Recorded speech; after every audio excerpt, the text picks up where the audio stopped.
Why does a $50 home machine make a better scoop with a dairy-free base than a $9 premium pint? Because one respects physics and the other sells you air and fat to hide bad process. Your freezer isn't the enemy, it's the lab you've been misusing.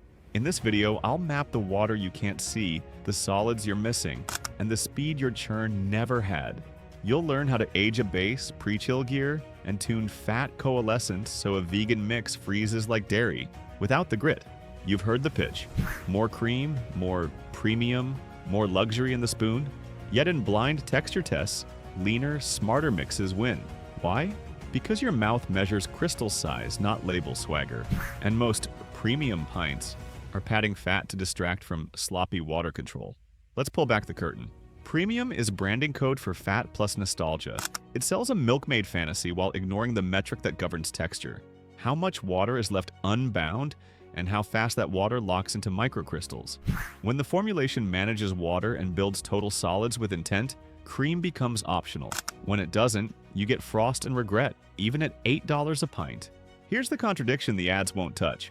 Push butterfat high and churn in a slow home freeze, and texture can crash. Big crystals form while the fat sits there insulating the wrong thing.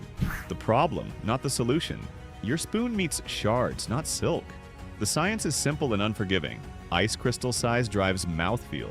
Smaller crystals demand less free water and faster freezing. Miss either and the texture goes coarse. Think of the mix as a scaffold. The ice lattice is the frame. Sugars, proteins, and stabilizers are the bolts that clamp it tight. Fat? It's insulation. Great for warmth and richness, useless if the frame wobbles. When the bolts are placed right, the frame holds, the crystals stay small, and the bite reads creamy, even with modest fat. This is where total solids do the heavy lifting. Fat, milk solids, not fat sugars, and stabilizers combine to lower water activity. The slice of water that can freeze into jagged crystals. Dial it in and you restrict growth. Drift high or low and the system fights you. Load up skim milk powder to chase body and you risk lactose crystallizing into sand. Overshoot the solids and your machine stalls. Undershoot and your freezer builds an ice quarry overnight. Now compare outcomes. A dairy base with random sugar, heavy cream, and a guess of skim milk powder gives you a sloppy matrix. Too much free water, lactose on the edge, and a freeze that favors boulders. A vegan base tuned with the right solids and emulsification, balanced sugars for freezing point depression, proteins from the plant side for binding, and a measured stabilizer, locks down a tighter lattice. It churns cleaner, holds smaller crystals, and scoops like it has cream even when it doesn't. Eggs, SMP, and gums are tools, not magic. Egg yolks bring lecithin and some protein, so they help emulsion stability and water binding. Use them right and you get smoother meltdown and better air capture. Skim milk powder boosts MSNF and body, but push it and lactose throws grit that never melts on the tongue. Stabilizers are potent. Disperse them well at tiny doses and they slow ice growth between churn and scoop. Dump them carelessly and you'll get slime or clumps that do nothing but ruin texture. So what's the corporate lie? That cream guarantees creaminess. It doesn't. Balance does. Control of water does. The pint that respects solids and the cold chain will eat smoother than a fatty mix that lets water roam. That's how a lean, well-engineered base wins a blind test against something draped in premium gloss. Now let's look at the silent saboteur in your kitchen, your machine and your freezer. If the same mix turns silky in a shop and turns into gravel at home, the failure happens in the gap between your fridge and your churn. It's not mysterious, it's your timeline. Your kitchen runs a race to the bottom on cold power. Weak compressors, bowls that aren't truly frozen, and drawn-out churns that give ice crystals time to bulk up. Let's be brutally honest. Most home machines can't pull heat fast enough. A pre-frozen bowl that still sloshes inside? That's a warm start in disguise. A mix poured in at 45 degrees? You just donated minutes of weak freezing to the crystal factory. Long churns aren't dedication. They're a construction site for large crystals. You blame the ingredient list. But the real problem is the thermal sequence you skipped. Pre-cooling the mix. Aging it. Starting the churn cold and keeping it cold without interruption.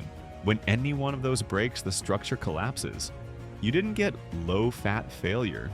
You got warm and weight failure. Here's where aging earns its keep. An overnight rest hydrates proteins so they actually bind water, not just float. Emulsifiers find their lanes and bond where they should, tightening the emulsion.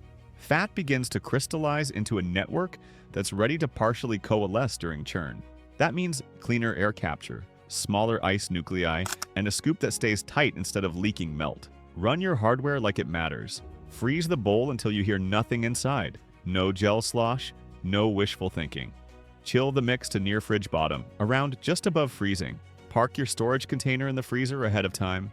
When the churn finishes, move fast. Spatula out, lid on, into the coldest back corner of the freezer. No counter tour, no taste test parade. Interruptions are sabotage.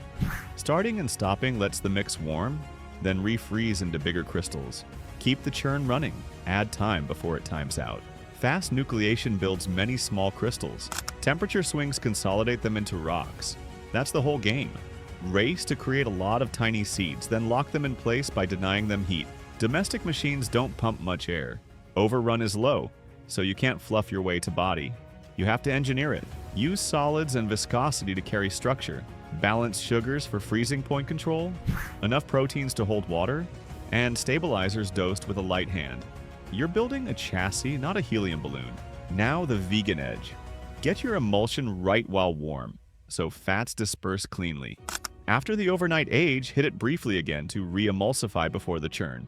Choose fats that behave, refined sources to avoid flavor bleed, and a profile that encourages partial coalescence for that dairy-like chew. The goal isn't coconut perfume. It's clean richness with a network that actually supports small crystals. Think of the process like casting metal.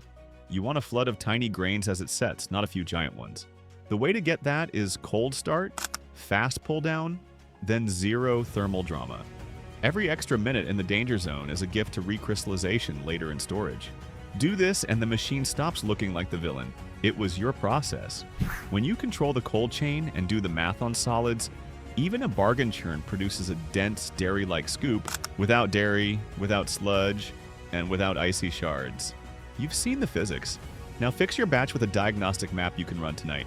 Stop worshipping cream. Master water, solids, and speed in your freezer stops sabotaging you. Fast freeze shrinks crystals. A cold mix and a fully frozen bowl cut churn time and block growth. Age the base so proteins hydrate and emulsifiers line up. That's control, not luck. Run the protocol tonight. Age it, pre-chill everything, balance sugars and solids, then churn cold to hard. Tell me which pint suddenly tastes lazy next to your own.